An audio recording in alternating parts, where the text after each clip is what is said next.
I'm Katie here at Hip Cooks in West LA, and today I'm going to show you how to make chocolate fudge. It's my favorite recipe, and what's so special about it is the marshmallow cream. What better way to indulge during the holiday season than with chocolatey homemade fudge? Since it's easy to make and take, it's also a great hostess gift year-round. Here's what you're going to need to make 40 to 50 squares. Sugar, butter, marshmallow cream, evaporated milk, vanilla, baking chocolate, and walnuts are optional. So this recipe takes about 45 minutes of working time and about 4 hours for the fudge to set. Let's get started. First, we're going to bring our sugar, butter, and evaporated milk to a boil. So we're adding our sugar, our butter, 1½ sticks, and I always like to use unsalted butter because that way you can control the salt that goes into your dish, and 5 ounces of evaporated milk.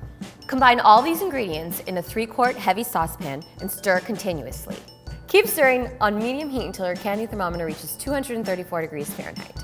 If you don't have a candy thermometer, you want to stir it constantly while it's boiling for 4 minutes and then remove it from the heat.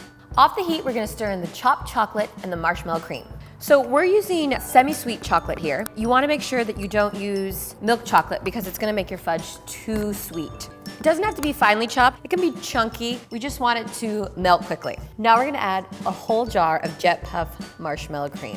So once the chocolate and marshmallow cream are incorporated into the mixture, we're gonna add 1 teaspoon of vanilla extract. Here's a fun tip.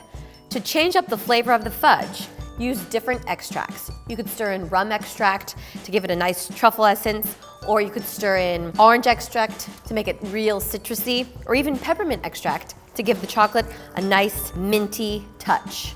Now, you can stir in the walnuts. So now we're gonna grab a 9-inch square pan and line it with foil. I always like to make sure that there's a little bit of foil on the edges, so when it comes time to cut the fudge, you can lift up the entire thing and transfer it to a cutting board, and it makes it really a lot easier. Next, you're gonna immediately pour the mixture into a 9-inch pan. Spread it evenly and set it aside to cool for 4 hours. It's been 4 hours and our fudge is ready to cut into. Now remember how I told you to put the foil over the sides?